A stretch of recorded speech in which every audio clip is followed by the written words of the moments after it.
नमस्कार, आदाब, सत श्री अकाल। स्वागत है आपका +24/7 में। तो बहुत ही इंतज़ार के बाद फ़िलहाल पटवारी जांच रिपोर्ट आ गई है। अब जल्द ही इस पर आपको भर्ती भी देखने को मिलेगा, क्योंकि आचार संहिता के पहले हो सकता है कि नियुक्ति पत्र माननीय जो सीएम है डॉक्टर मोहन यादव जी के द्वारा जारी कर दिया जाए।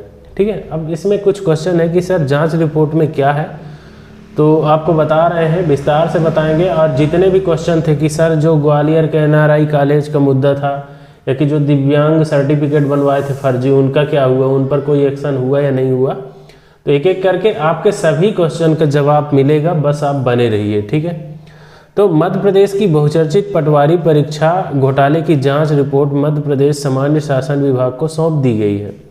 MPESB यानी मध्य प्रदेश कर्मचारी चयन मंडल द्वारा ग्रुप 2, ग्रुप सब 4 और MP पटवारी भर्ती 2023 आयोजित की गई थी, जिसके परिणाम जारी होने के बाद इस भर्ती परीक्षा पर फर्जीवाड़ा के आरोप लगाए गए थे।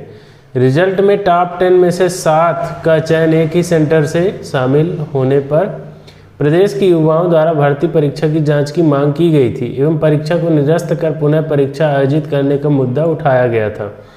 भर्ती परीक्षा की जांच के लिए सरकार ने हाई कोर्ट के रिटायर्ड जज और इनकी जांच सौंपी थी। लंबे इंतजार के बाद जांच रिपोर्ट सौंप दी गई है। रिपोर्ट में भर्ती परीक्षा को क्लीन चिट दे दी गई है, अर्थात जाँच में यह माना गया कि परीक्षा में किसी प्रकार का घोटाला नहीं हुआ है। यानी आप इतना तो समझ ही गए होंगे कि अब फिलहाल दोबारा से पटवारी की परीक्षा नहीं होगी। ठीक है, जो राजेंद्र वर्मा जी की समिति थी, जो रिटायर्ड जज थे, उन्होंने ग्वालियर NRI कॉलेज भी विजिट किया। इसके अलावा दूसरे कॉलेज भी विजिट किए। पूरे सिस्टम को देखा गया, सर्वर देखा गया कि कहाँ से इसमें घोटाले हो सकते हैं, तो उनको कहीं भी फॉल्ट नहीं मिला। बाद में बात करेंगे कि फॉल्ट हो कैसे सकता था, क्यों नहीं मिला, सब एक एक करके बात करेंगे। लेकिन मुझे बहुत अच्छे से ये पता चल रहा है कि आपके दिमाग में भी एक और क्वेश्चन होगा कि सर परीक्षा परिणाम में एक ही सेंटर के 114 लोग सिलेक्ट हुए, कैसे, इसका भी तो आंसर चाहिए। तो इसमें जो उत्तर आया है, आपका जो जांच रिपोर्ट है, उसमें ये बोला गया है आंसर में कि परीक्षा के लिए कुल 78 सेंटर बनाए गए थे। ग्वालियर के NRI कॉलेज अकेला सेंटर नहीं है, ठीक है, जहां 114 लोग सिलेक्ट हुए। कुछ सेंटर से 250 से ज़्यादा उम्मीदवार मेरिट में आए हैं। मतलब उनका ये कहना है कि नहीं, ग्वालियर बस नहीं है, कुछ सेंटर तो ऐसे हैं जहां 250 से भी ज़्यादा उम्मीदवार मेरिट में आए हैं। दूसरा प्रश्न आपका रहा था जो दिव्यांग नहीं है वे भी भर्ती में दिव्यांग कोटे से कैसे चयनित हो गए। तो इसमें जो उत्तर आया है रिपोर्ट में, इसमें प्रक्रिया साफ है कि नौकरी के आवेदन करते समय कोई डॉक्यूमेंट नहीं मांगे जाते। भर्ती परीक्षा में चयनित होने पर नियुक्ति से पहले डॉक्यूमेंट वेरिफिकेशन में इसकी जांच होती है, इसलिए इसमें कोई दिक्कत नहीं है कि भैया जो दिव्यांग कोटे वाली है, तो नौकरी से पहले जब भर्ती नहीं हुआ रहता तो कोई भी सर्टिफिकेट नहीं मांगी जाती, लेकिन जैसे ही आपकी जॉब लगती है उस टाइम पर आपका डॉक्यूमेंट्स वेरिफिकेशन होता है, तो ये कोई दिक्कत वाली बात नहीं है, ऐसा जांच रिपोर्ट में कहा गया है। आपका अगला क्वेश्चन होगा कि पटवारी भर्ती परीक्षा मेरिट वाले अभ्यर्थी के दस्तखत हिंदी में क्यों है, जिसका जवाब है जारी परीक्षा परिणाम में 10 से 6 के हस्ताक्षर हिंदी में थे, बाकी अन्य ने इंग्लिश में हस्ताक्षर किए हैं।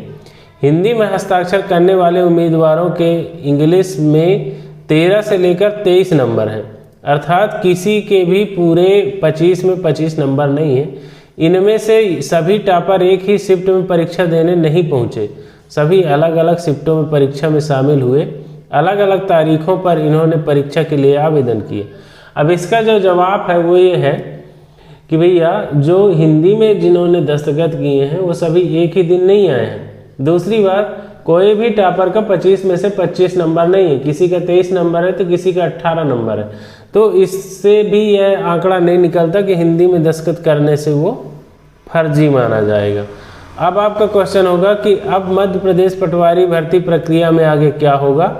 तो परीक्षा घोटाले की जांच रिपोर्ट जारी कर दी गई है, अर्थात अब भर्ती परीक्षा को क्लीन चिट मिल चुकी है। अब आगे की प्रक्रिया पूर्ण की जाएगी एवं उम्मीदवार को नियुक्तियां दी जाएगी। मतलब कुछ नहीं होने वाला है श्रीमान जी, आराम से भर्ती होगी, ठीक है, जो चयनित हुए हैं उनका।